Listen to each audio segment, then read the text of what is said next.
The mountain wind howled through the canyon as Sarah Kelly clutched the worn wooden post of the trading station, her knuckles white against the splintered timber.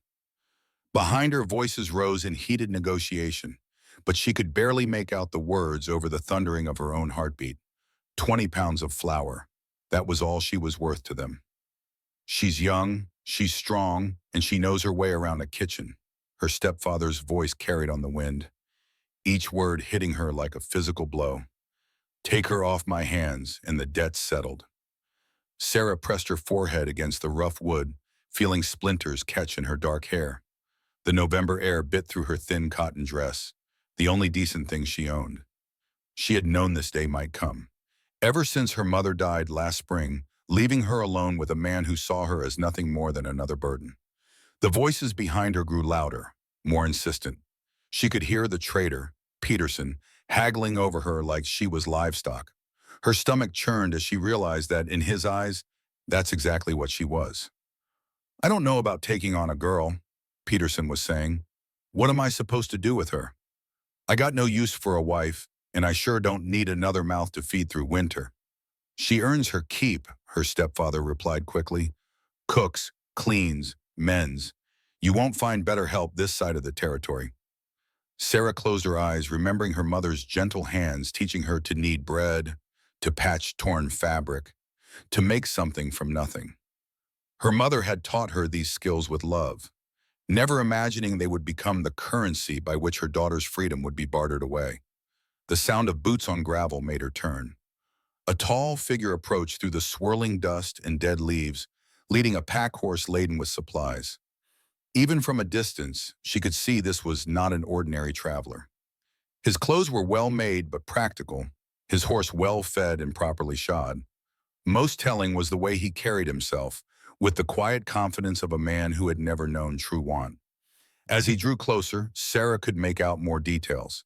He was perhaps 30 years of age, with dark hair that curled slightly at his collar and eyes the color of winter skana. His face bore the weathered look of a man who spent his days outdoors, but there was something in his expression that spoke of education, of a life that had once known refinement. Matthew Campbell had been watching the scene unfold from the moment he crested the ridge overlooking the trading post. He had come here for supplies, nothing more, but the sight of the young woman pressed against the post, her shoulders rigid with barely contained despair, had stopped him cold.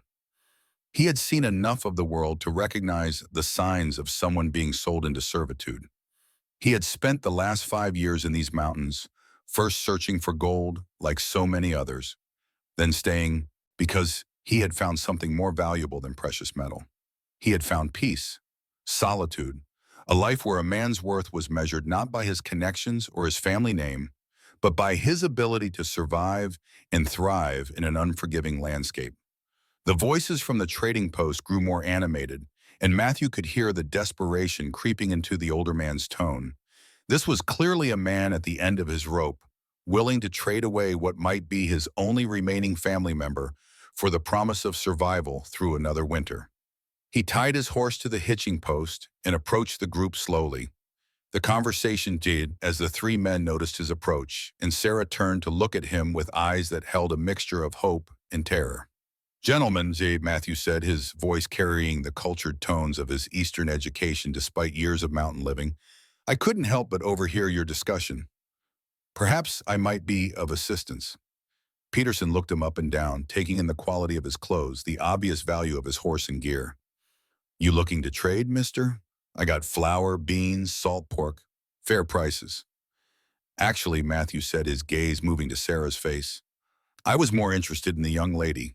If she's looking for employment, I might have a position available. Sarah's stepfather stepped forward eagerly. She's not looking for employment. She's being sold. 20 pounds of flour. That's what Peterson here was offering. You interested in making a better offer? The casual way the man spoke of selling another human being made Matthew's jaw clench, but he kept his expression neutral. I see. And what exactly would this arrangement entail? She's yours to do with as you please, the stepfather said with a shrug. Strong girl, good worker. She'll earn her keep, and then some. Matthew looked again at Sarah, seeing the way she held herself, the quiet dignity that poverty and desperation had not been able to strip away. There was intelligence in her dark eyes, and something else he recognized from his own mirror in the early days of his exile. She was someone who had been cast aside by the world. "I'll give you $50 in gold," Matthew said quietly, reaching into his coat pocket. "And she comes with me as my employee, not my property. She'll be paid fair wages for her work." The silence that followed his words was deafening. $50 was more money than any of them had seen in months, perhaps years. Peterson's eyes went wide, and Sarah's stepfather actually stumbled backward a step. $50? The stepfather repeated, his voice barely above a whisper. "In gold?" Matthew nodded, producing a small leather pouch that clinked softly as he held it. "Real gold, enough to buy you supplies to last through spring, with money left over." Sarah stared at him in disbelief. No one paid wages like that, especially not to someone in her position. There had to be a catch, some hidden price she would be expected to pay. But looking into his eyes, she saw something she had almost forgotten existed. Kindness. "What kind of work?" she asked, her voice barely audible. Matthew smiled for the first time since approaching the group. "I have a cabin about a day's ride from here. It's comfortable, well-built, but I'm not much of a housekeeper. I need someone to cook, clean, help with the basic maintenance. In return, you'll have your own room, 3 meals a day, and wages enough to save for your future." "Her future?" Peterson laughed harshly. "What future does a girl like her have? She's lucky to find anyone willing to take her on." The comment hit Sarah like a slap, but she saw the way Matthew's expression darkened at the trader's words. There was anger there, carefully controlled, but unmistakable. "Every person has a future," Matthew said quietly, his voice carrying an edge of steel. "And every person has worth beyond what others might assign to them." He turned back to Sarah, and his expression softened. "The choice is yours, miss. I won't force you to come with me, and I won't make any demands beyond honest work for honest pay. But if you're willing, I'd be honored to offer you employment." Sarah felt tears prick at her eyes. When was the last time someone had spoken to her with such respect? When had anyone last called her miss or suggested that she had choices to make about her own life? "I'll come with you," she said, her voice growing stronger with each word. "I accept your offer of employment, Mr. Campbell," he said, extending his hand to her. "Matthew Campbell. And you are?" "Sarah Kelly," she replied, taking his hand and feeling the calluses that spoke of hard work, the strength that spoke of capability. "I'm pleased to make your acquaintance, Mr. Campbell." Sarah's stepfather, however, was not about to let such a windfall slip away over matters of etiquette. $50, you said? In gold?" Matthew nodded, but his attention remained focused on Sarah. "Do you have belongings you need to collect?" She almost laughed at the question. "Everything I own, I'm wearing." The simple statement hung in the air like an accusation. Matthew's expression grew grim, but he simply nodded. "We'll remedy that," he said. "Peterson, and do you have women's clothing? Practical things suitable for mountain living?" The trader nodded eagerly. "Got some dresses, a coat, boots, good quality stuff." "We'll take what she needs," Matthew said, then looked at Sarah. "Please select whatever you require. Don't worry about the pin." As she moved toward the trading post with Peterson, she heard Matthew's voice behind her, low and cold as he addressed her stepfather. "The gold is payment for her past services to your household," he said quietly. "She owes you nothing more, and you have no further claim on her. Is that understood?" Sarah selected carefully, choosing practical items that would serve her well. A warm wool dress in deep blue, a heavy coat lined with fur, sturdy boots that actually fit her feet. Simple things, but to her they represented luxury beyond imagination. When she emerged, Matthew was settling accounts with both men. He handed over the promised gold to her stepfather, who snatched it eagerly and hurried away without so much as a goodbye. "Are you ready?" Matthew asked gently. She nodded, though she felt anything but ready. She was about to ride off into the wilderness with a man she had known for less than an hour, trusting her life to his promises. It was either the bravest or most foolish thing she had ever done. Matthew helped her secure her belongings to his pack horse, then assisted her in mounting the gentle mare he had purchased from Peterson for her use. As they rode away from the trading post, Sarah looked back once at the place where her old life had ended. Whatever lay ahead, Udamavaham, it had to be better than what she was leaving behind. The trail wound upward through stands of pine and aspen, the golden leaves of autumn carpeting the ground beneath their horses' hooves.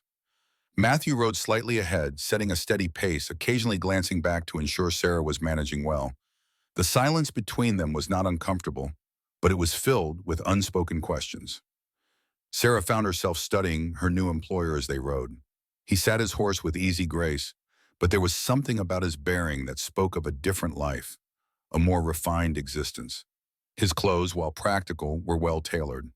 His speech carried the accent of education and breeding. What was a man like this doing alone in the mountains? As if sensing her scrutiny, Matthew slowed his horse until they were riding side by side. "You must have questions," he said quietly. Sarah considered this. "Many," she admitted, "but I suppose the most important one is whether you meant what you said back there, about employment and wages, and treating me with respect." "I meant every word," he replied without hesitation. "You'll have your own room with a door that locks from the inside. You'll be paid $5 a month, plus room and board. Your duties will be cooking, cleaning, and basic household maintenance. Nothing more, nothing less." $5 a month was more than many men earned doing hard labor. Sarah felt a flutter of suspicion. "Why so much? What aren't you telling me?" Matthew was quiet for a long moment. When he spoke, his voice carried a note of something that might have been approval. "You're right to be cautious," he said. "In your position, trust should be earned, not freely given." He paused, seeming to consider his words carefully. "The truth is, I can afford to pay well, and I believe in paying fairly for good work. As for why I'm willing to help you, let's just say I know something about being cast aside by those who should have stood by you." There was pain in his voice, old and carefully controlled, but unmistakable. Sarah recognized it because she carried the same kind of pain herself. They rode in comfortable silence for another hour before Matthew pointed ahead. "Just around that bend," he said. "Home." Sarah felt her breath catch as they rounded the curve and his cabin came into view. She had expected something rough and primitive. Instead, she found herself looking at a substantial log structure that spoke of careful planning and skilled construction. The cabin was built into a natural clearing surrounded by towering pines. The logs were perfectly fitted, chinked with clay and moss. A stone chimney rose from one end, smoke curling lazily from its top. Windows with actual glass panes reflected the afternoon sunlight, and a covered porch ran along the front. "It's beautiful," Sarah breathed, and meant it. Matthew smiled, the first truly relaxed expression she had seen from him. "I had time to do it right," he said, "and I wanted something that would last." As they approached the cabin, Sarah could see additional outbuildings: a stable for the horses, a smokehouse, a root cellar built into the hillside, and what appeared to be a workshop. This was not the rough camp of a transient prospector, but the carefully planned homestead of a man who intended to stay.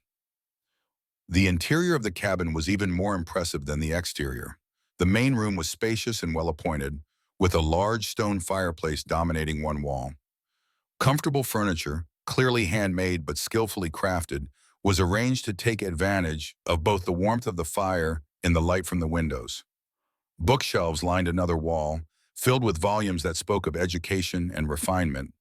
"The kitchen is through here," Matthew said, leading her to an adjoining room that made Sarah gasp in surprise. She had expected a rough cooking area with a simple hearth and basic utensils. Instead, she found a proper kitchen with a large cast-iron stove, wooden counters, and shelves lined with dishes, pots, and cooking implements. A hand pump brought water directly to a deep sink. "This is wonderful," Sarah said, running her hand along the smooth counter surface.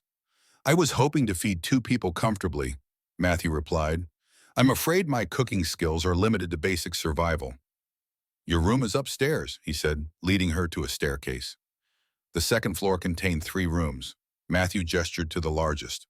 "That's my room," he said, then pointed to a smaller door. "Storage." Finally, he opened the door to the third room. "And this would be yours." Sarah stepped inside and felt tears prick her eyes again. The room was small but perfectly appointed, with a real bed covered in clean linens, a dresser with a mirror, a washstand with a pitcher and basin, and a window that looked out over the clearing. Most importantly, she could see the lock on the inside of the door. "It's perfect," she whispered. "There's one more thing," Matthew said, his voice carrying a note of uncertainty. "I want to be completely honest with you about the situation here. I live alone by choice, and I value my privacy. But I also recognize that a young woman in your position needs protection and security. If anyone comes here asking questions about you, or if anyone from your past tries to make trouble, you have my word that I will stand between you and them. You're under my protection now." Sarah turned to look at him, seeing the sincerity in his eyes. "We say, she asked quietly. "Why are you doing this for me? You don't even know me." Matthew was quiet for a long moment. When he finally spoke, his voice was soft and carried a weight of old pain. "Because someone should have done it for you long ago," he said simply. "And because I know what it's like to be thrown away by people who should have cared." The next few days passed in a blur of activity as Sarah settled into her new life. She woke each morning before dawn, as had been her habit for years. But now, instead of dreading the day ahead, she found herself looking forward to it. The work was familiar, but everything else was different. Matthew was a considerate employer, making requests rather than demands, saying please and thank you as if her service was a favor rather than a duty. He ate her cooking with genuine appreciation, complimented her efforts to organize and clean the cabin, and treated her with a respect she had almost forgotten was possible. More than that, he seemed genuinely interested in her as a person. He asked her opinion on household matters, listened when she suggested improvements, and even sought her advice on practical matters like preserving food for winter. "You have good instincts," he told her one evening as they sat by the fire after dinner. "Your mother taught you well." It was the first time anyone had mentioned her mother in months, and Sarah felt a familiar pang of grief. "She did her best," she said quietly. "She wanted me to be able to take care of myself, no matter what happened." "She succeeded," Matthew said. "You're one of the most capable people I've ever met." The compliment warmed her more than the fire, but it also raised questions she wasn't sure she should ask. Matthew Campbell was clearly educated, well-spoken, and possessed of means that most mountain dwellers could only dream of. What was he doing here, living alone in the wilderness? As if reading her thoughts, Matthew set down the book he had been reading and looked at her across the firelight. "You're wondering about my story," he said. Sarah felt heat rise in her cheeks. "I'm sorry, I don't mean to pry." Matthew was quiet for so long that Sarah began to think she had overstepped, but finally he spoke. "I was born in Boston," and he said. "My father was a banker, quite successful. I was educated at Harvard, groomed to take over the family business. I had everything a young man was supposed to want." He paused, staring into the fire, and Sarah waited patiently.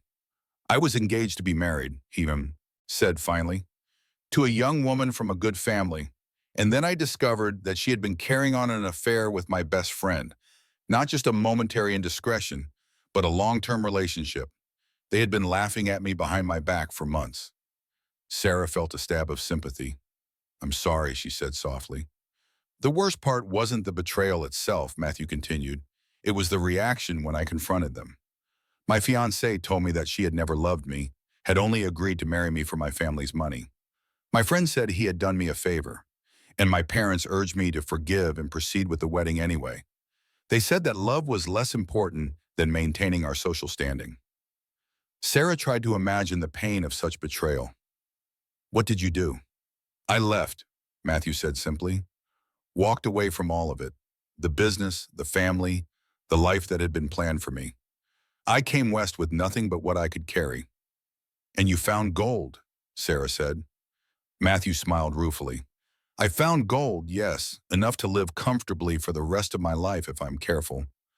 But more than that, I found peace. I found a place where a man's worth is measured by his actions, not his family name." Sarah understood now why he had been so quick to help her. He knew what it was like to be valued only for what you could provide to others. "Do you ever regret it?" she asked. "Giving up everything you had?" "Never, Matthew said without hesitation. "I gave up everything I thought I was supposed to want, and in return I found everything I actually needed." They sat in comfortable silence for a while. Finally, Sarah spoke again. "Thank you," she said quietly. Not just for the job. Thank you for treating me like I matter. You do matter, Matthew said firmly. Don't ever let anyone convince you otherwise. The days that followed established a comfortable routine. Sarah found herself looking forward to the quiet evenings more than she cared to admit. Matthew was an interesting companion, well-read and thoughtful, with stories and insights that expanded her understanding. More than that, he listened when she spoke, treated her opinions as worthy of consideration. It was a life she had never imagined possible, and she began to allow herself to hope that it might continue. The wages Matthew paid her were accumulating in a small wooden box he had given her, and for the first time in her life, she had the luxury of thinking about her future. But even as she settled into this new contentment, Sarah was aware that their isolated existence couldn't last forever. Winter was coming, and with it, the challenges of surviving in the mountains. More than that, she was a young woman living alone with a single man, and she knew that such arrangements inevitably attracted attention. Her concerns proved prophetic when, 3 weeks after her arrival at the cabin, they received their first visitors. Sarah was in the kitchen preparing bread for Mom, the evening meal, when she heard the sound of approaching horses. Matthew was in the workshop and she could hear him setting down his tools. She wiped her hands on her apron and moved to the window, peering out at the group of riders approaching their clearing.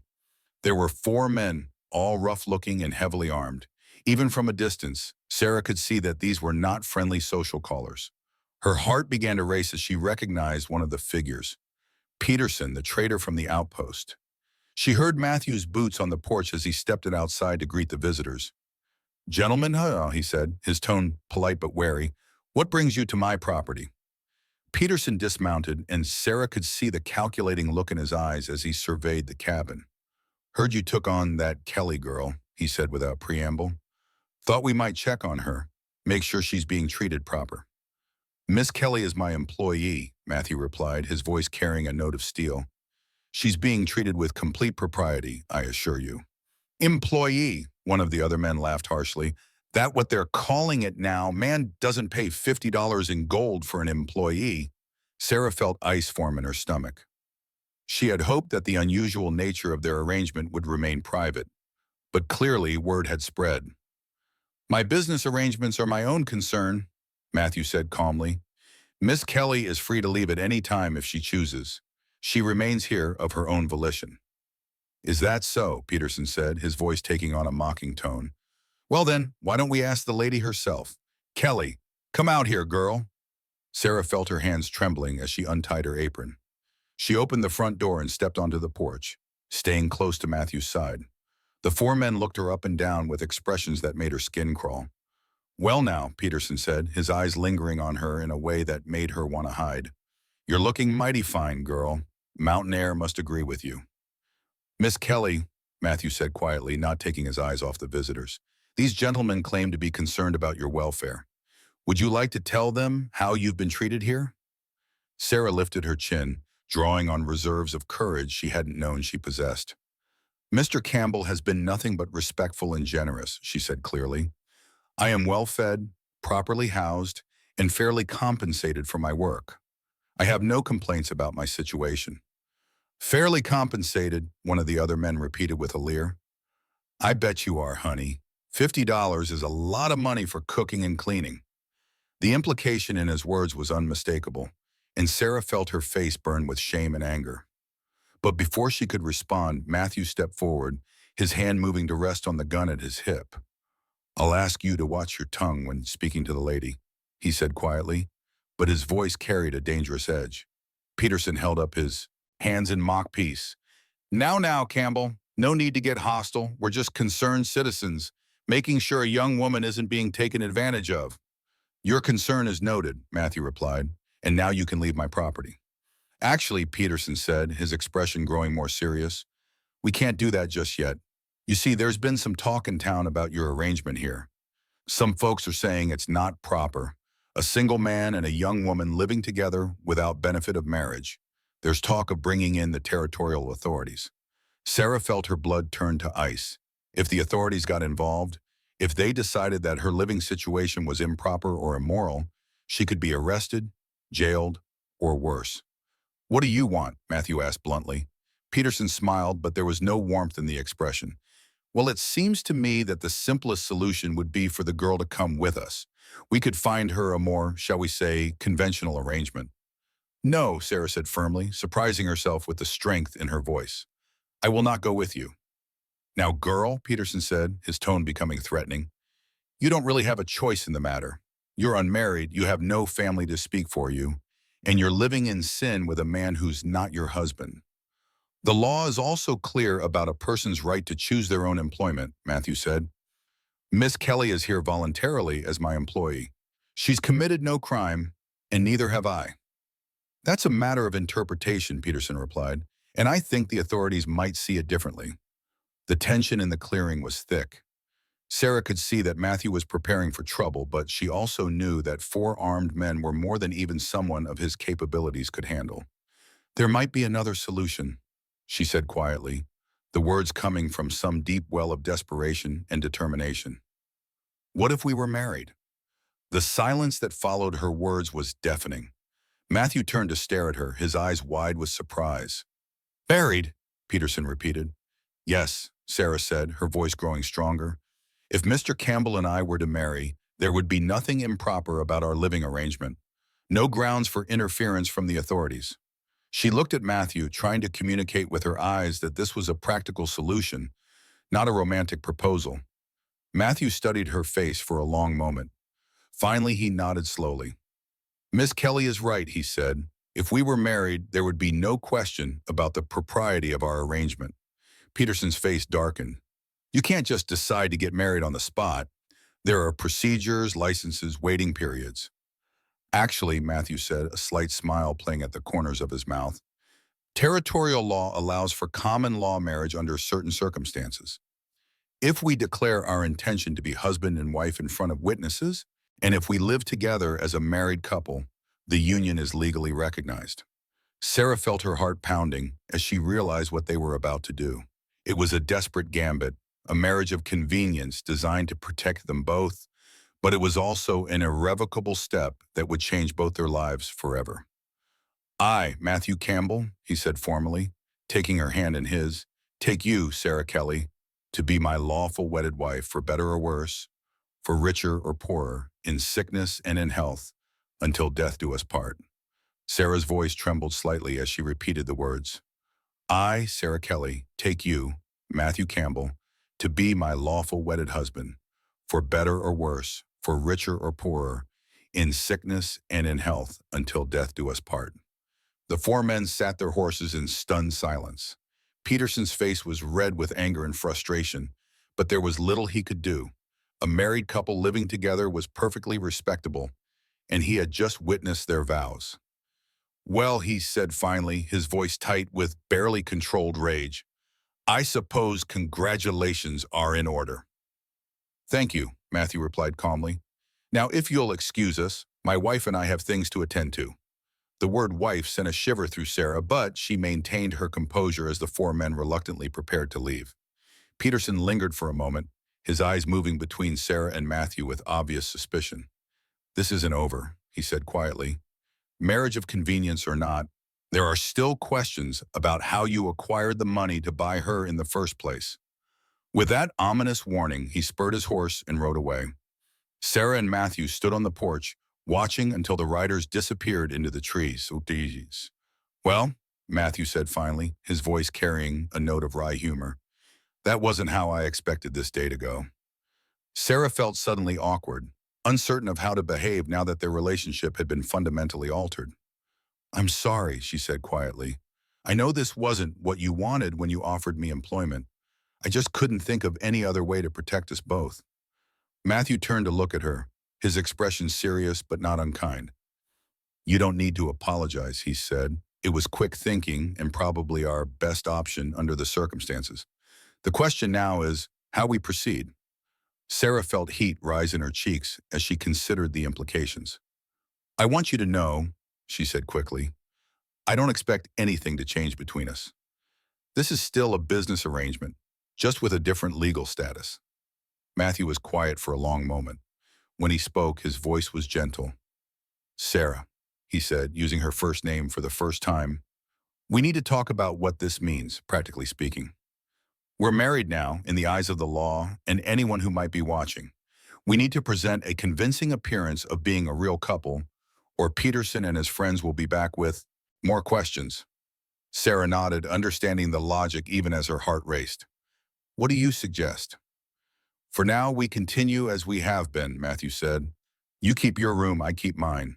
We maintain the same respectful distance. But in public, or when we have visitors, we need to act like a married couple. That means calling each other by our first names, showing appropriate affection, presenting a united front. Appropriate affection, Sarah repeated, her voice barely above a whisper. Matthew's expression softened. Nothing you're not comfortable with, he said quickly. A touch on the arm, standing close together, that sort of thing. Just enough to convince anyone watching that we are genuinely married. Sarah nodded, though she felt overwhelmed by the complexity of their situation. 3 weeks ago, she had been property to be bartered away. Now she was a married woman, bound to a man she barely knew in a union that was both real and artificial. There's something else we need to discuss, Matthew said, his voice taking on a more serious tone. Peterson's threat about the source of my gold. He's not wrong to be suspicious. Where did it come from? Sarah asked, then quickly added, I'm sorry, I know it's not my business. It is your business now, Matthew replied. We're married, which means my problems are your problems. The truth is, I did find gold, quite a lot of it, but not in the way most people would expect. He gestured for her to sit on one of the porch chairs, then took the seat beside her own. When I first came to these mountains, I was like every other prospector, panning streams and digging holes, hoping to strike it rich. I spent months with barely enough gold dust to buy supplies, but then I found something different. Sarah waited patiently for him to continue. There's a cave system about 5 miles from here, Matthew said. Hidden, difficult to access. I was tracking a wounded deer when I discovered it. Inside, I found evidence of an old Spanish expedition, probably from the 1600s. They had been mining gold from a rich vein, but something had happened. Disease, Indian attack, I'm not sure what. But they had to abandon their operation quickly, leaving behind a substantial amount of processed gold. Sarah's eyes widened. You found treasure? In a sense, yes, Matthew said. Enough gold to live comfortably for the rest of my life, if I'm careful about how I spend it, but also enough to attract unwanted attention if people knew about it. That's why I live simply, why I don't flaunt my wealth. Sarah understood now why Matthew had been so quick to pay $50 for her freedom, but she also understood the precarious nature of their situation. What happens if people find out, she asked. Best case scenario, I'd have every fortune hunter and claim jumper in the territory descending on this area, Matthew said. Worst case, someone might decide it would be easier to kill me and take the gold than to try to find the source themselves. Sarah felt a chill. And now I'm involved, whether I want to be or not. I'm afraid so, Matthew said quietly. I'm sorry, Sarah. When I offered you employment, I thought I was giving you a better life. I didn't mean to drag you into danger. Sarah was quiet for a long moment, considering everything he had told her. Finally, she looked at him directly. You did give me a better life, she said firmly. 3 weeks ago, I was being sold like livestock. Today, I'm a married woman with a home, security, and a husband who treats me with respect. Whatever dangers we might face, they can't be worse than what I was facing before. Matthew smiled, the first genuine smile she had seen from him since the riders had appeared. You're remarkable, do you know that? Most women would be terrified by what I've just told you. Most women haven't lived the life I've lived, Sarah replied. I learned a long time ago that the only security in this world is what you create for yourself. They sat in comfortable silence for a while. Finally, Matthew spoke again. There's one more thing, he said, about our marriage. I want you to know that I take the vows we spoke seriously, even if the circumstances were unusual. You're under my protection now, not just as my employee, but as my wife. I'll do everything in my power to keep you safe. Sarah felt a warmth spread through her chest at his words. And I'll do everything in my power to be a good wife to you, even if it's not a conventional marriage. As the sun began to set behind the mountains, Sarah realized that her life had changed once again, in ways she was only beginning to understand. She was no longer Sarah Kelly, the unwanted stepdaughter.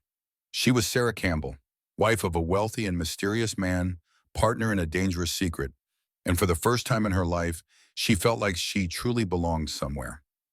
The next few weeks passed in a strange mixture of normalcy and adjustment as Sarah and Matthew learned to navigate their new relationship. Outwardly, little changed in their daily routine, but there was an undercurrent of awareness between them now, a recognition that they were bound together in ways that went beyond employer and employee. Matthew had been right about the need to present a convincing appearance of marriage. Word of their union spread quickly through the scattered community, and they began receiving visitors who came ostensibly to offer congratulations, but were clearly motivated more by curiosity than goodwill. The first such visitor was Mrs. Henderson, an older woman who lived with her husband about 10 miles down the valley. She arrived on a crisp October morning, riding side saddle on a sturdy mule. "My dear," she said to Sarah as she dismounted, "I simply had to come and meet Matthew's bride. Such exciting news and so sudden. We had no idea he was even courting anyone." Sarah felt her cheeks warm. "It was rather sudden," she admitted, trying to strike the right balance between honesty and discretion. Matthew emerged from the workshop and moved to stand beside Sarah. Without thinking, he placed a gentle hand on her lower back, a gesture that appeared casual but sent a shiver through her. "Mrs. Henderson," he said warmly, "how kind of you to visit. Sarah, this is our neighbor, Mrs. Henderson. She and her husband have been very welcoming since I arrived in these mountains." "Please call me Ruth," the older woman said, her sharp eyes moving between them with obvious assessment. "I've brought some preserves and a few other things that might be useful for a new bride." They invited Ruth inside for coffee and cake, and Sarah found herself subjected to a gentle but thorough interrogation about her background, her family, and how she had met Matthew. She answered as truthfully as she could while carefully avoiding any mention of being sold. "I was working for a family near the settlement," she said, which was technically true. "When that arrangement ended, I was fortunate enough to meet Matthew. We found we suited each other well." Ruth nodded approvingly. "It's wonderful when two people find each other, especially out here where suitable partners are so scarce. Matthew, you're a lucky man to have found such a lovely and capable wife." "I know," Matthew replied, and the sincerity in his voice made Sarah's heart skip a beat. "I'm very fortunate." As Ruth prepared to leave, she pulled Sarah aside for a private word. "My dear," she said quietly, "I hope you don't mind an old woman's advice, but marriage in these mountains can be challenging. The isolation, the harsh winters, the constant work required just to survive. It's important that you and Matthew support each other, that you build a true partnership." Sarah nodded, touched by the genuine concern in the older woman's voice. "Thank you, Ruth. I'll remember that." After Ruth's departure, Sarah and Matthew found themselves alone again, but the dynamic between them had shifted slightly. The older woman's visit had forced them to act as a married couple for an extended period, and some of that intimacy lingered.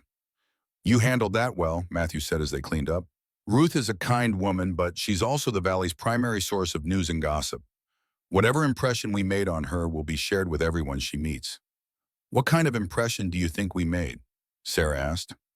Matthew considered the question seriously. "I think we convinced her that we're genuinely fond of each other," he said finally, "which is important, because forced marriages and marriages of pure convenience tend to be obvious to observant women like Ruth." Sarah felt a flutter of something she couldn't quite identify. "Are we? Fond of each other, I mean?" Matthew paused and looked at her directly. "Yes," he said simply. "I think we are. Is that surprising to you?" Sarah considered the question. Over the past few weeks, she had come to respect and admire Matthew in ways she hadn't expected. He was kind, intelligent, hardworking, and treated her with a consideration she had rarely experienced. More than that, she enjoyed his company, looked forward to their conversations. "No," she said quietly, "I suppose it isn't surprising. I've come to care for you as well." The admission hung in the air between them, not romantic exactly, but carrying a weight of meaning that neither had anticipated. That evening, as they sat by the fire after dinner, Matthew broached a subject that had been weighing on his mind. "Sarah," he said, setting aside the book he had been reading, "I've been thinking about our situation, about the future. We need to discuss what we want this marriage to be, long term." Sarah felt her pulse quicken. "What do you mean?" Right now, we're living as we did before, just with different legal status, Matthew said. But that's not sustainable indefinitely. People will expect to see signs of a real marriage, evidence that we're building a life together as husband and wife. Sarah nodded, understanding his point, even as it made her nervous. What kind of signs? Shared goals, shared decisions, the kind of intimacy that develops between married couples, Matthew said carefully. I'm not talking about physical intimacy necessarily, but emotional closeness, partnership in the truest sense. Sarah was quiet for a long moment. And if we can't develop that kind of relationship, if we remain essentially strangers living in the same house, then we'll both be miserable, Matthew said honestly, and eventually people will notice. A marriage that exists only on paper won't protect either of us for very long. Sarah understood the truth of what he was saying, but it also frightened her. Opening her heart to someone, allowing herself to become truly vulnerable, was a risk she wasn't sure she was prepared to take. What are you proposing? She asked. That we try to build a real marriage, Matthew said. Not necessarily a romantic one, at least not at first, but a genuine partnership. That we share our thoughts, our concerns, our hopes for the future. That we learn to trust each other completely. Sarah felt tears prick her eyes, though she wasn't sure why. I don't know if I know how to do that, she admitted. I've been on my own for so long, I'm not sure I remember how to let someone else in. Matthew's expression softened.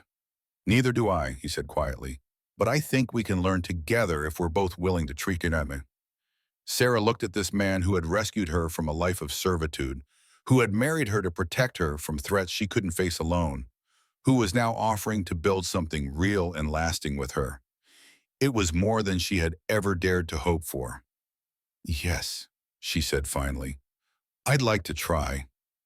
The first test of their commitment came sooner than either expected. 3 days after their conversation, they woke to find the first snow of the season falling steadily outside their windows. By midday, it was clear that this was a serious storm that would leave them snowed in for several days. Looks like we're going to have plenty of time to practice being married, Matthew said with wry humor as he watched the snow pile up. They fell into a natural rhythm over the next few days. Matthew spent time reading, working on small repair projects, and maintaining the fire. Sarah continued her household duties, but also found herself with more leisure time than she had enjoyed in years. They played cards, shared stories of their childhoods, and engaged in long conversations about everything from philosophy to practical matters. It was during one of these conversations that Sarah learned more about Matthew's past. You said you were educated at Harvard, she said as they sat by the fire on the second evening. What did you study? Literature and philosophy, primarily, Matthew replied. My father wanted me to study business and economics, but I was more interested in ideas and money. Is that why you have so many books? Sarah asked, gesturing toward the shelves. Partly, Matthew said, but also because books were the one thing I couldn't leave behind when I came west. They're my connection to the world of ideas. Sarah felt a pang of inadequacy. I'm afraid I'm not very educated, she said quietly. I can read and write, but I've never had the luxury of studying literature or philosophy. Matthew turned to look at her with surprise. Sarah, you're one of the most intelligent people I've ever met. Education and intelligence are not the same thing. You have wisdom that comes from experience, practical knowledge that's far more valuable than anything I learned in a classroom. But surely you miss it, Sarah said. The intellectual stimulation, the company of other educated people. Matthew was quiet for a moment. I thought I would, he said finally. But I found something here that I never had in Boston. Peace, authenticity, the freedom to be myself without worrying about meeting other people's expectations. And now you're married to an uneducated mountain woman, Sarah said with a self-deprecating laugh. My family forfeited the right to opinions about my life when they chose social standing over my happiness, Matthew said firmly. And you're not uneducated. You're differently educated. You know things I never learned, skills I never developed. You're teaching me as much as I could ever teach you. Sarah felt a warmth spread through her chest. What am I teaching you? How to find contentment in simple things, Matthew said without hesitation. How to appreciate what you have instead of always wanting more. How to build a real home instead of just a house. How to trust someone completely. The last comment surprised Sarah. You trust me completely? Don't you know that by now? Matthew asked, his voice gentle. I've shared my deepest secrets with you, trusted you with knowledge that could get me killed. I've bound my life to yours in ways that can't be undone. If that's not complete trust, I don't know what is. Sarah felt tears prick her eyes as she realized the truth of what he was saying. In the weeks since their marriage, Matthew had indeed trusted her with everything. His secrets, his vulnerabilities, his hopes and fears. And she had begun to do the same with him. I trust you too, she said quietly, more than I've ever trusted anyone. The admission seemed to shift something between them, deepening their connection in a way that was both frightening and wonderful. They sat in comfortable silence for a while, listening to the wind howl outside. Matthew, Tori, Sarah said finally, can I ask you something personal? Of course. Do you ever think about having children? A real family? Matthew was quiet for so long that Sarah began to think she had overstepped, but finally he spoke. I used to, he said quietly. Before everything fell apart in Boston, I had imagined a conventional life. Wife, children, a house in the city. But after what happened, I convinced myself that I was better off alone. And now, Sarah asked, her heart pounding. Now I'm married to a woman I respect and care for, living in a place where we could raise children safely and happily. Matthew said. So, yes, I think about it. Do you? Sarah felt her cheeks warm. I always wanted children, she admitted, but I never thought it would be possible given my circumstances. I assumed I would spend my life as a servant or worse. And now, Matthew asked, echoing her earlier question. Now I'm married to a good man who could provide for a family, Sarah said quietly. So yes, I think about it too. They looked at each other across the firelight, both aware that they were discussing a future that would require their marriage to become something more than a legal convenience. The thought was both thrilling and terrifying. We don't have to decide anything tonight, Matthew said gently, but I'm glad we can talk about these things, that we can be honest with each other about what we want. The storm lasted 3 more days, and by the time it ended, something fundamental had changed between them. They were no longer two strangers bound together by circumstance, but genuine partners beginning to build a shared life. The physical boundaries between them remained unchanged, but the emotional intimacy between them had deepened considerably. When the sun finally broke through the clouds, they worked together to dig out from the storm, and Sarah realized that she was no longer thinking of this as Matthew's cabin where she worked, but as their home that they shared. Spring came early to the mountains that year, and with it a sense of renewal and possibility that seemed to infect every aspect of Sarah and Matthew's life together. The harsh winter had tested their partnership and found it strong, and they had emerged from the months of isolation with a deeper understanding of each other and a shared vision for their future. Sarah had been Mrs. Matthew Campbell for 6 months now, and the role had become as natural to her as breathing. She no longer thought of herself as an employee or even as someone playing a part. She was Matthew's wife in every sense except the physical, and even that boundary had begun to feel more like a choice than a necessity. They had settled into routines that spoke of genuine partnership. Matthew consulted her on all decisions regarding their property and their future plans. Sarah had taken over not just the household management, but also the financial record keeping. They worked together in the garden they had planted, shared the responsibility of caring for their growing number of livestock, and spent their evenings in comfortable companionship. It was during one of these peaceful evenings that their tranquil existence was once again disrupted by unexpected visitors. Sarah was mending one of Matthew's shirts while he read aloud from a book of poetry when they heard the sound of approaching horses. But unlike the threatening visit from Peterson months earlier, these riders announced themselves with calls of greeting. "Hello, the house," came a voice from the darkness. "Matthew Campbell, you in there?" Matthew set down his book and moved to the door, his hand resting casually on his gun belt. "Who's asking?" "Name's Wilson, Deputy Territorial Marshal. I've got some questions I'd like to ask you, if you don't mind." Sarah felt her blood turn to ice. This was what they had been dreading. Someone had finally asked enough questions about Matthew's wealth to attract official attention. Matthew opened the door and stepped onto the porch, Sarah close behind him.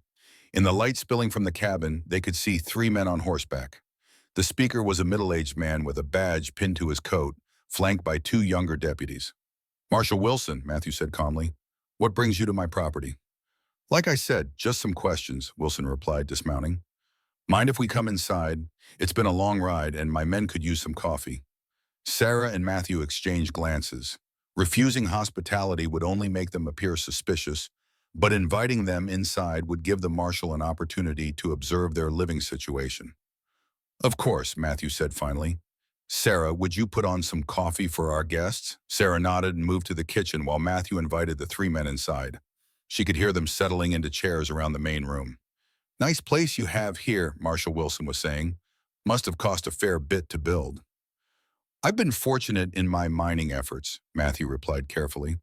"Hard work and persistence have paid off." "So I've heard," Wilson said, and Sarah could hear the skepticism in his voice. "Funny thing, though, I've talked to most of the prospectors in this area, and none of them recall you working any claims. Makes a man wonder where all this good fortune is coming from." Sarah's hands trembled slightly as she prepared the coffee, but she forced herself to move calmly. In the main room, she could hear Matthew's voice, still calm but carrying a slight edge. "I prefer to work alone, Marshal, and I'm not in the habit of discussing my business with other prospectors. Competition can be fierce in this territory." "Indeed it can," Wilson agreed, which brings me to another interesting point. There's been some talk about how you acquired your wife. $50 in gold is a lot of money to pay for a woman, even a pretty one. Some folks are wondering if that gold might have come from sources other than honest mining. Sarah felt anger flare in her chest at the casual way the marshal discussed her as if she were property, but she forced herself to remain calm. She arranged cups on a tray and carried the coffee into the main room. "Gentlemen," she said quietly, offering cups to each of the visitors, "I hope you'll find this to your liking." Marshal Wilson accepted his cup with a nod of thanks, but his eyes remained fixed on Matthew. "Your wife seems like a fine woman, Campbell. Shame if she got caught up in trouble because of her husband's questionable business practices." "My husband is an honest man, Marshal," Sarah said firmly, surprising herself with the strength in her voice, "and I resent the implication that there was anything improper about our marriage." Wilson turned his attention to her, his expression calculating. "Is that so, Mrs. Campbell? Then perhaps you could tell me about your previous situation." Sarah felt her heart racing, but she met the marshal's gaze steadily.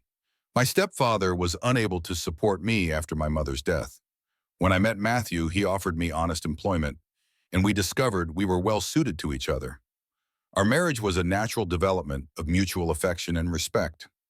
"Mutual affection," Wilson repeated with a slight smile. "How romantic. And this employment he offered, what exactly did it entail?" "Household management," Sarah replied without hesitation.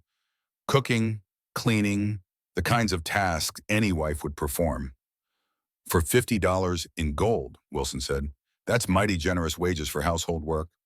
"My husband values my contributions to our home," Sarah said, moving to stand beside Matthew's chair in a gesture of unity. "I consider myself fortunate to have married such a generous man." Matthew reached up and took her hand, squeezing it gently in a gesture of support that sent warmth through her entire body. "I consider myself the fortunate one, Marshal. Sarah has made this house a true home." Wilson watched their interaction with sharp eyes, clearly looking for signs that their marriage was a sham. But what he saw was a couple who moved together naturally, who supported each other instinctively, who spoke of each other with genuine affection and respect. "Well," he said finally, setting down his emptied coffee cup, "you certainly seem devoted to each other. But that still doesn't answer my questions about the source of your wealth, Campbell." Matthew was quiet for a moment, and Sarah could feel the tension in his body as he prepared to take a risk that could change everything. "Marshal," he said finally, "what I'm about to tell you must remain confidential, not just for my safety, but for the safety of everyone in this area." Wilson leaned forward, his interest clearly piqued. "I'm listening." "I found the remnants of an old Spanish mining operation," Matthew said quietly, "hidden in the mountains, abandoned for centuries. There was processed gold left behind, enough to live comfortably, but not enough to attract the kind of attention that would bring every fortune hunter in the territory." The marshal's eyes widened slightly. "Spanish gold? That's quite a story, Campbell. It's the truth, Matthew replied. And if word of it spreads, this entire area will be overrun with treasure hunters, claim jumpers, and worse. The few families who have built peaceful lives here will be driven out.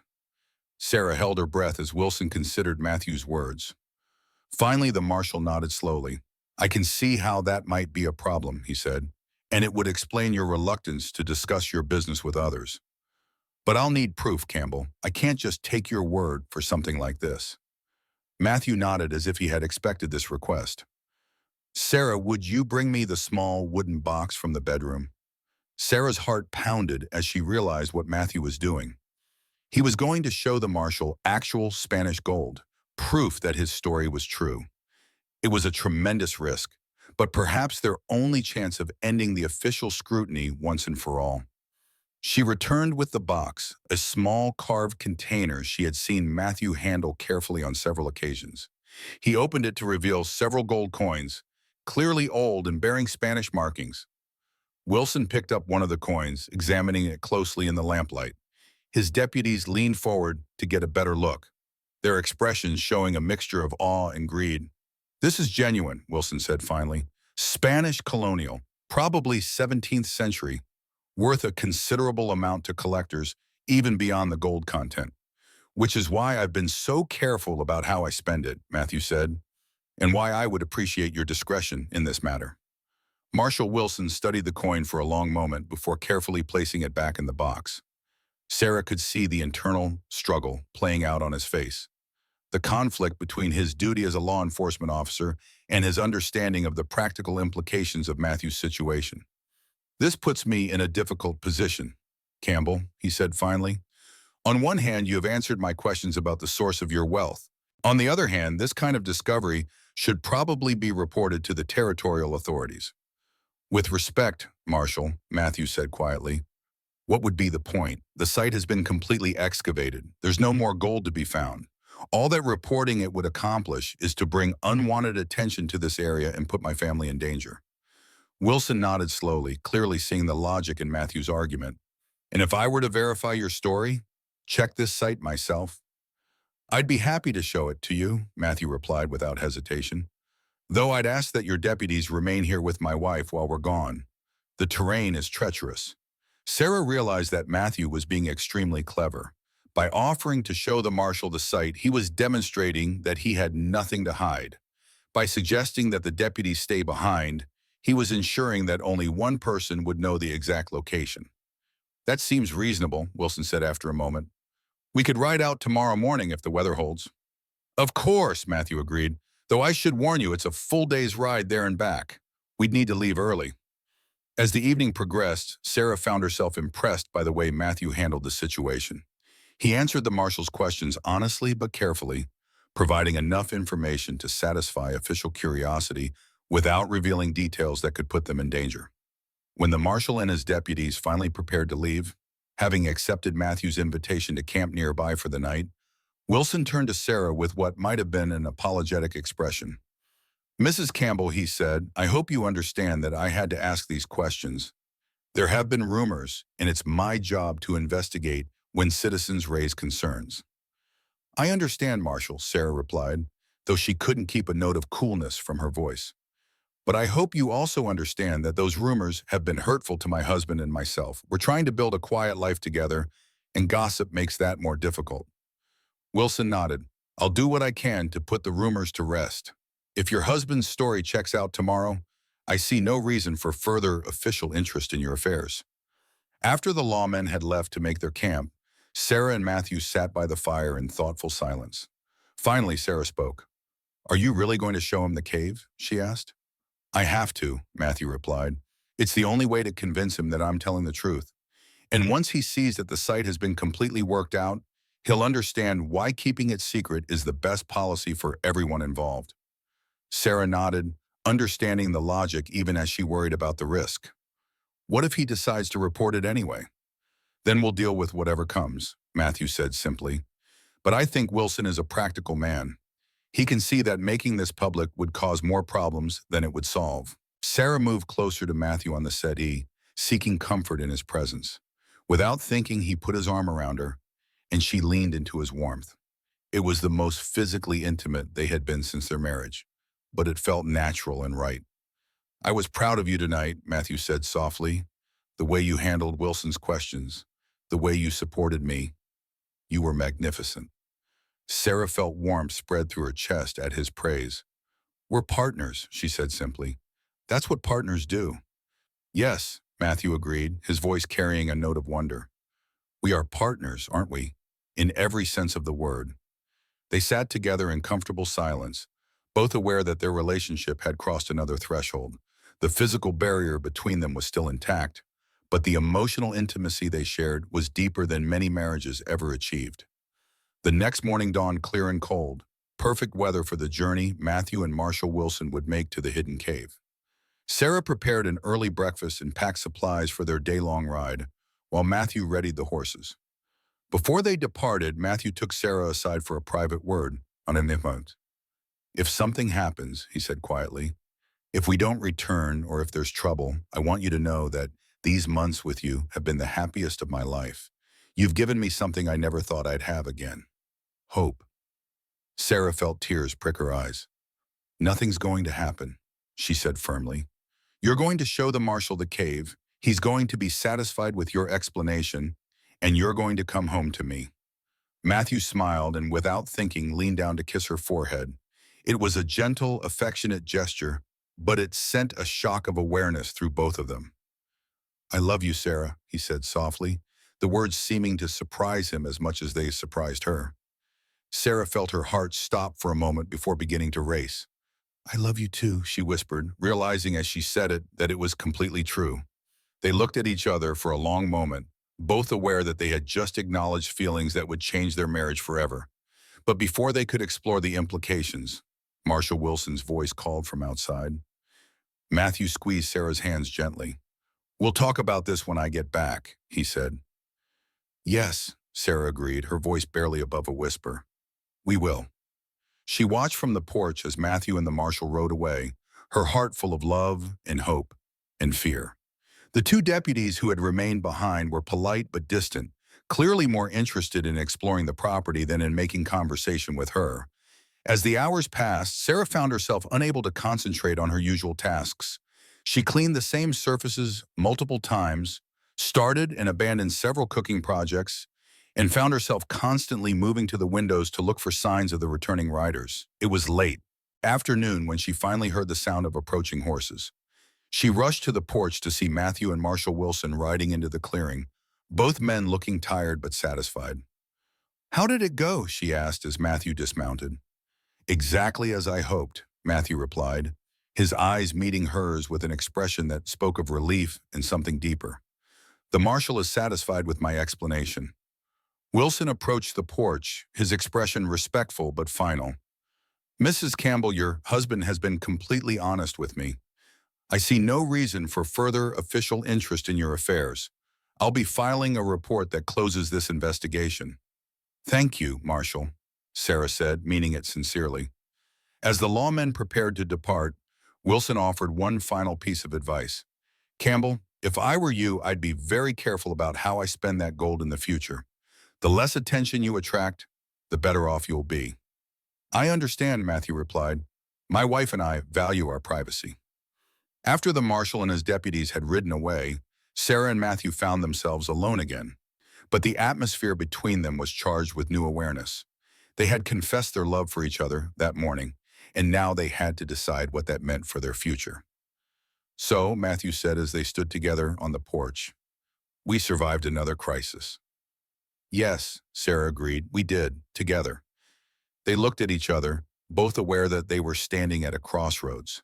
Their marriage had begun as a practical arrangement, evolved into a genuine partnership, and now had the potential to become something even deeper. "Sarah," Matthew said softly, "about what we said this morning." "Did you mean it?" she asked, her heart pounding. "Every word," he replied without hesitation. "Did you?" "Yes," she whispered. "I did." Matthew stepped closer to her, his hands coming up to frame her face gently. "Then maybe it's time we stop pretending this is just a marriage of convenience." Sarah felt her breath catch as she looked into his eyes, seeing love and desire and hope reflected there. What are you saying? I'm saying that I want this to be a real marriage in every sense, Matthew said quietly. I want to share not just a home with you, but a life, a bed, a future, children if we're blessed with them. I want to love you and be loved by you, not just as partners or friends, but as husband and wife. Sarah felt tears of joy slip down her cheeks as she heard the words she had hardly dared to hope for. Yes, she said, her voice strong and clear. Yes, I want that too. Matthew's kiss was gentle at first, tentative, as if he was still asking permission even after her acceptance. But when Sarah responded, her arms coming up to circle his neck, the kiss deepened into something that spoke of months of growing attraction and newly acknowledged love. When they finally broke apart, both were breathing hard, and Sarah felt as if the world had shifted on its axis. Everything was the same, their cabin, their clearing, the mountains around them, but everything was also completely different. Are you sure? Matthew asked softly, his forehead resting against hers. Once we cross this line, there's no going back to the way things were. I don't want to go back, Sarah said firmly. I want to go forward with you as your wife in every sense of the word. Matthew smiled, the expression transforming his entire face. Then we should probably discuss some practical matters. Sarah laughed, surprised by his prosaic comment in such a romantic moment. Such as? Such as the fact that we'll need to share a bedroom, Matthew said with a grin. And we should probably start planning for the possibility of children. This cabin could use some additions. Sarah felt a thrill of excitement at the thought of children, of a family they would build together. How many children were you thinking? She asked teasingly. As many as we're blessed with, Matthew replied seriously. This land is big enough for a large family, and I can provide for them. But more than that, I want children who will know they're wanted and loved, who will never doubt their worth or their place in the world. Sarah understood the deeper meaning of his words. Both of them had been rejected by those who should have loved them, cast aside when they became inconvenient. Their children would never know that pain. I want that too, she said softly. A house full of children who know they're treasured. They spent the evening making plans, discussing the practical aspects of their new relationship, while the emotional reality of their love settled around them like a warm blanket. They would share Matthew's larger bedroom, they decided, and convert Sarah's room into a nursery when the time came. They would expand the cabin in the spring, adding more bedrooms and perhaps a larger kitchen. Their wedding night, coming months after their wedding day, was everything Sarah had never dared to dream it could be. Matthew was tender and considerate, making sure she felt safe and cherished every moment. And when they finally came together as husband and wife, in the fullest sense, it was with a love that had been tested by hardship and proven strong. Afterward, as they lay entwined in the darkness, Sarah marveled at the journey that had brought her to this moment. Less than a year ago, she had been sold like livestock, valued at 20 pounds of flour. Now she was loved and cherished by a good man, mistress of a comfortable home, looking forward to a future bright with possibility. Thank you, she whispered against Matthew's chest. For what? He asked softly, his hand stroking her hair. For seeing my worth when no one else did, Sarah said. For treating me like I mattered when everyone else had thrown me away. For loving me. Matthew tightened his arms around her. You were always worth 1,000 fortunes, Sarah. I just had the good sense to recognize it. As winter gave way to spring and spring to summer, Sarah and Matthew settled into their new life as a truly married couple.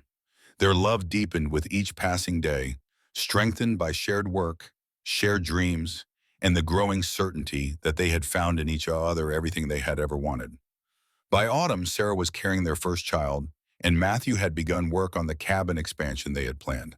Their neighbors remarked on how happy and settled they seemed, how perfectly suited they were to each other. You can always tell a love match, Ruth Henderson confided to Sarah during one of her visits. Some couples just fit together like pieces of a puzzle. You and Matthew are like that. Sarah smiled, her hand resting on her growing belly. We are fortunate, she agreed. But it was more than fortune, Sarah knew.